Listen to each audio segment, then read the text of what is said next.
Hi, I am doctor fluorica. मैं एक gynaecologist हूँ और अभी मैं करेंटली लैप्रोस्कोपिक सर्जरी में ट्रेनिंग कर रही हूँ। और जब भी मैं अपने वीडियोस या सर्जरीज़ के फ़ोटोज़ डालती हूँ तो बहुत बार लोग मेरे से पूछते हैं कि ma'am where are you learning from, आप कहाँ से कर रहे हो, या मेरे सीनियर्स भी काफ़ी बार मेरे को मैसेज करते हैं। तो I feel very happy and proud that whatever I am today is because of the decision and my vision that I wanted to be a laparoscopic surgeon.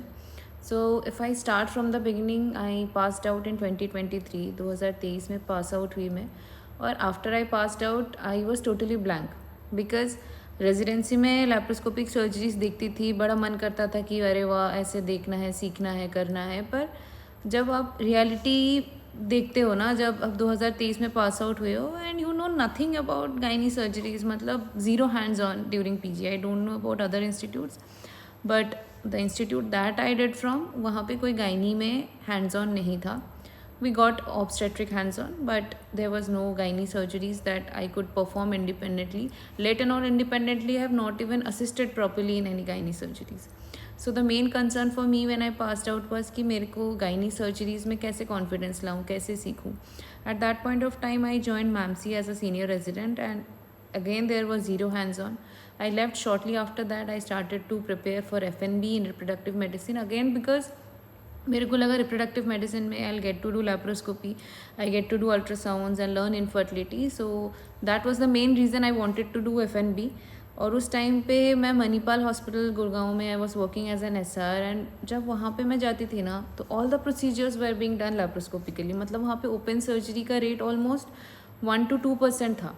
तो seeing all those advanced techniques being used by surgeons in private practice ना, that fascinated me very much। मेरे को ऐसा लगा कि यार बाहर तो दुनिया इतनी बदल चुकी है, अभी भी गवर्नमेंट हॉस्पिटल्स में ओपन सर्जरीज़ हो रही हैं और ओपन सर्जरीज़ करके सब लोग इतने खुश हैं। बट अब देखो ना, बाहर पेशेंट्स आजकल कराते ही नहीं है ओपन सर्जरीज थे, और everyone wants a laparoscopic surgery. और दुनिया इतनी एडवांस हो चुकी है कि लैप्रोस्कोपी से रोबोटिक तक पहुंच चुकी है, तो why are we still doing open surgeries. तो कुछ इंडिकेशंस होते हैं, तो जो भी है, तो मैंने वहाँ पे काफ़ी सर्जन्स को देखा बहुत अच्छा लैप्रोस्कोपिक सर्जरी करते हुए, and I constantly used to ask them कि मैम आपने कहाँ से सीखा, कैसे सीखा, what has been your journey. I just wanted to replicate कि मैं ऐसा कुछ करूँ कि मैं भी इनके जैसे लैप्रोस्कोपिक सर्जन बन जाऊँ। मतलब the vision was always very clear in front of me. I wanted to do good, I wanted to learn laparoscopy, but उस टाइम पे मेरे को ओपन सर्जरीज भी नहीं आते थे करना। तो after that I my selection did not happen in FNB। मेरा रैंक 100 था and there are only 26 seats in all India. तो मतलब I did not have a plan B. मेरे को ऐसा था कि academically everything has been good ever since I started. So I wanted, मतलब मेरे को मन में पता था कि मेरा FNB हो जाएगा, तो मैंने कभी प्लान बी सोचा ही नहीं। जब FNB नहीं हुआ तब मेरे को लगा कि यार मैं कहाँ जाऊँ, क्या करूँ। तो at that point of time a friend of me said that कि तू प्राइवेट प्रैक्टिस ज्वाइन कर, वहाँ पे तो करते करते you will eventually learn, you will get a knack of it and you will learn it. फिर मैंने प्राइवेट प्रैक्टिस ज्वाइन कर लिया। I join my private practice in June 2024, yes. तो फिर उसके बाद आई स्टार्टेड डूइंग सर्जरीज। पढ़ा तो था ही, एनाटमी पता थी, देखा हुआ था। तो when I started operating on the patients, I gradually got a knack of it. Open surgeries में I gained confidence. After that, once I gained confidence in open surgeries, by November 2024, I wanted to get into laparoscopy. तो जिस centre में I was working वहाँ पे कोई bipolar नहीं था। तो bipolar is a current type and a machine that is use, basically electrocautery unit होती है जो लैप्रोस्कोपी में यूज़ होती है, and that is required when you are performing a total laparoscopic hysterectomy. So that machine was not there. So एक बहुत close friend है, he is also a doctor, he help me out. He said that there is a technician who will get it for you and he will come and assist you in the surgery. So initially I was terrified कि यार ये ठीक है नहीं है करना, कैसे करें। फिर after that I started with my laparoscopic surgery because I got anatomically clear कि ओपन सर्जरीज में कैसे करते हैं, नहीं करते हैं। Steps are almost the same, just that you are not using a thread or a clamp in a laparoscopic surgery. Instead you are using electric current to cut the tissues and you know coagulate and cut it.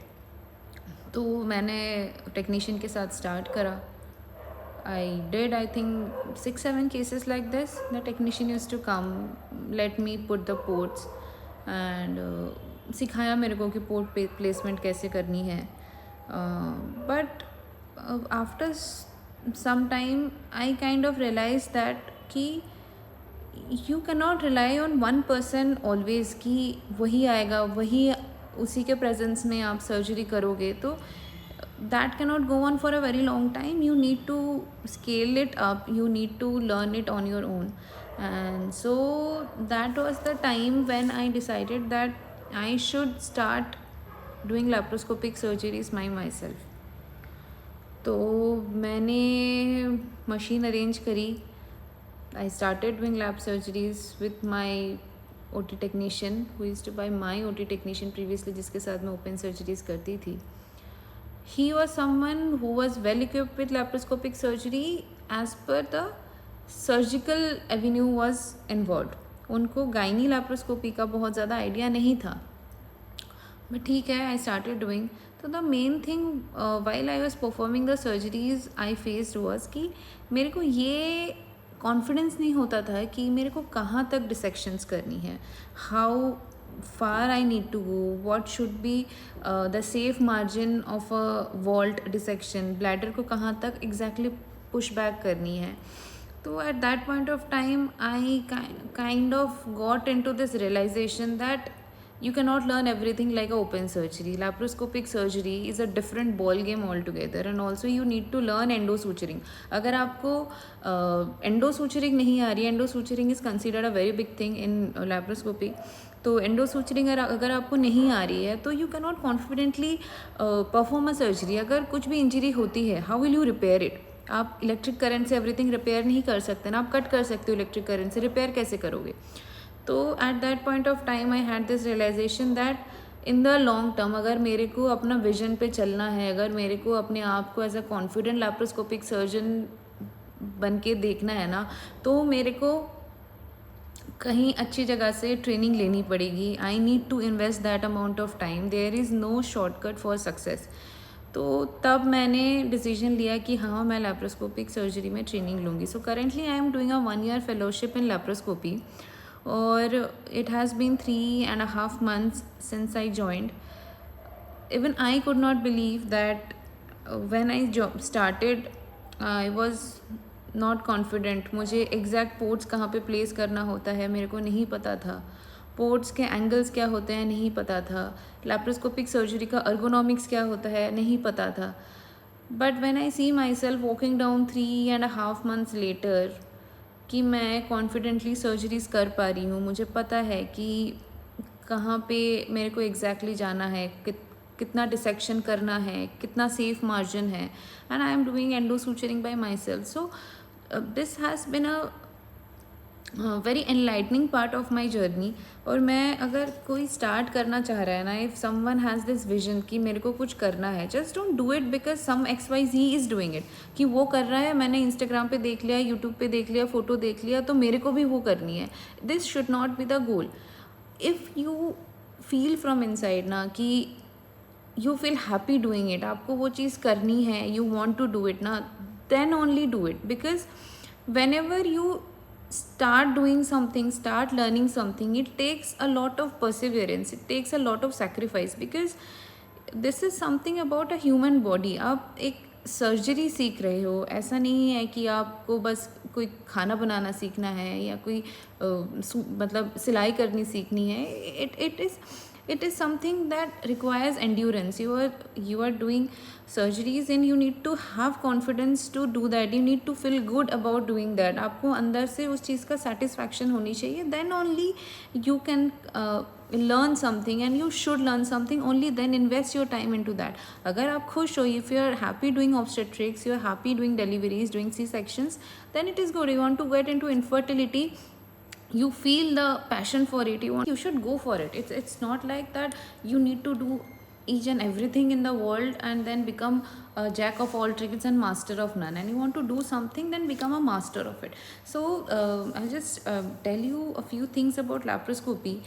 First is, it's not like that you just do the port placements and you start doing the surgery. It's not like that, because you are doing something and you are seeing something else, so your brain needs a little mapping, because your hands need to get coordinated according to, we have this thing that we are doing things with our hand and we are looking at it, but while looking away, looking somewhere else and then doing it, there's a difference, because the hand eye coordination needs to be set. So whenever you are learning laparoscopic surgery, it might get a little tiring, because each and every day you try to get a little better, each and every day you try to make your hand eye coordination a little better. So the best thing to start is, if you are not training at present and you are currently doing open surgeries, then you can get an endo trainer for yourself, a good endo trainer.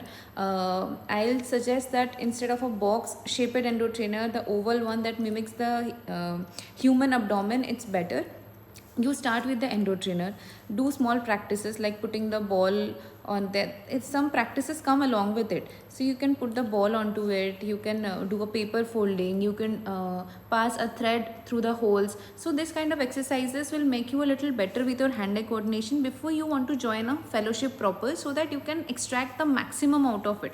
So whenever you go into a fellowship which gives you hands on, they expect that the trainee will also be doing the surgery with good hand-eye coordination. Until and unless you show good hand-eye coordination to your mentor, why will the person even take risk of putting a patient into your hands? So it's better that you learn little bit of it, and if you find that interesting, if that thing resonates with you, then you can go and get into a fellowship later on. Also, it's not like you practice the hand-eye coordination at a stretch for 2 hours, 3 hours, 5 hours. No, that doesn't work. It's like learning piano or playing an instrument. You don't learn it overnight, right? आप करते रहो 48 घंटे तक वही piano बजाते रहो, इसका मतलब ये नहीं है कि आप बिल्कुल मास्टर बन जाओगे। पर अगर आप रोज़ 2 घंटे दोगे, लगातार ऐसे करते करते आपके 48 आवर्स होंगे every, it gets imbibed into you. आप रेस्ट करते हो, आपके ब्रेन को में वो सबकॉन्शियस माइंड में जाता है ना, again the next day you get up, it gets a little better. आप थोड़ा सा और एडवांस चीज़ें करते हो, तो it give it some time so that it gets the hand eye coordination gets into you. Second is, आप कभी भी सर्जरी सीखने जा रहे हो, maybe you are a very senior surgeon, और अगर आप लैप्रोस्कोपिक सर्जरी सीखने जा रहे हो, तो अपना जो ईगो है कि आप you know the best, obviously you are a very good surgeon, you might be knowing the best, but keep that ego in the side. And आप जब भी अपना ईगो को बाहर छोड़ देते हो ना, there are so many things that you can learn, there are so many perspectives that you can learn from any junior और एनी सीनियर। तो अपनी ईगो को साइड रखना है। However big a surgeon you might be, but if you are getting into something new, you are trying to learn something new, तो अपने ego को side रखनी है। तीसरा, about endo suturing. Endo suturing is something that comes with practice, it doesn't happen overnight. अगर आप अच्छे से सर्जरी कर भी पा रहे हो, तो इसका मतलब ये नहीं है कि आप निडल हैंडल कर सकते हो। निडल हैंडलिंग करने के लिए it is very important that you practise how to hold the needle. You see the videos and over आप रिकॉर्डेड वीडियोज़ जो अच्छे सर्जरीज कर रहे हैं, there are lot of surgeons who have posted their videos on YouTube, so much of material is available. आप वो videos देख के ब्रेक द स्टेप्स डाउन कि क्या स्टेप्स कर रहे हैं, revise them over and over again, and needle holding आप प्रैक्टिस करो। आप बार बार उसको कैसे निडल को एंगुलेट करा जा रहा है, कैसे उसकी मूवमेंट्स करी जा रही है, practice all those things before you actually start doing endo suturing on a live patient. And the fourth thing that I'll say is, keep your head high but and your vision tubular। अगर आपको आपका vision पता है ना कि मेरे को ये चीज़ करनी है, तो आप कभी भी अपना विजन को मत छोड़ो। अगर आपको वो चीज़ करनी है ना, either that thing will come to you or some opportunities will make their way to you so that you can reach up to it। मेरे को लैप्रोस्कोपिक सर्जरी सीखनी थी from the beginning. anyone who has been around me, has been working with me, they know it very well how much passionate I have been about learning laparoscopy। मैंने शादी के बाद I have left everything, I have left my job, I have left my family, my mother is sick, I have left my family, I have left my husband, everyone, and I have just come to learn laparoscopy। I have joined a 1-year fellowship। So all these things is only for the purpose that the sacrifice that I am making right now will reward me in the future. मेरे को जो life में करनी है, achieve करनी है, मैं वो चीज़ कर पाऊँ. So anyone, maybe a junior or a senior, any gynecologist, जो इस चीज़ के लिए आप aspire करते हो ना कि मेरे को ये चीज़ करनी है, तो just नेवर स्टॉप ड्रीमिंग. कुछ भी हो जाए, अगर मन में वो आप विश्वास होगा ना आपका कि आप वो चीज़ कर सकते हो, तो आप एक दिन वो चीज़ ज़रूर करोगे. And laparoscopy is a game that takes time, so never lose your patience. ऐसा नहीं है कि आपने 1 कर लिया, 2 कर लिया, 3 कर लिया, 4 कर लिया तो आपको लैप्रोस्कोपिक सर्जरी आ गई. Each and every surgery is different. कुछ केसेस में ब्लैडर एडरेंट होंगे, कुछ केसेस में सर्विक्स का लेंथ डिफरेंट होगा, कुछ केसेस में सर्विक्स के पास यूट्राइन आर्टरी का कुछ मैल्फॉर्मेशंस होंगे. तो ऑब्ज़र्व, जितने आप ऑब्ज़र्व करोगे, जितना आप देखोगे, जितना आप उस चीज़ को टाइम दोगे, the more better you will get into it. So any queries you have, you can just post it down, write it down, and I'll definitely reply to them. And I'll keep sharing more about my laparoscopic journey. Thank you so much. Take care. Bye.